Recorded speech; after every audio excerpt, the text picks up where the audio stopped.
Welcome back. We're now going to pick it up from the conversion action settings. And once we've clicked into the conversion action details, we can then assign a dollar amount for the individual that lands on this page. We can then determine the count. And so you'll see here that what we're saying is that every time a person lands on this page, that's going to be a count. What we're going to say is that we're only going to count one, so that when an individual clicks the ad and the individual lands on this page, that's only going to be counted one time. We can then determine the conversion window. And so what we're going to say is that if the individual comes to this page 60 days after they click the ad, we're going to consider that a conversion from the ad. We can set the Engage View conversion window.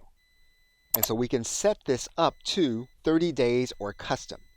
Basically, what we're saying here is that this is the window that we want to track an individual as having them considered to be someone who purchased as a result of our advertisement.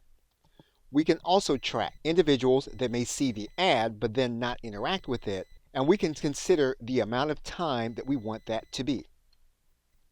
We are going to leave the attribution model in its recommended state. We're now going to click Done.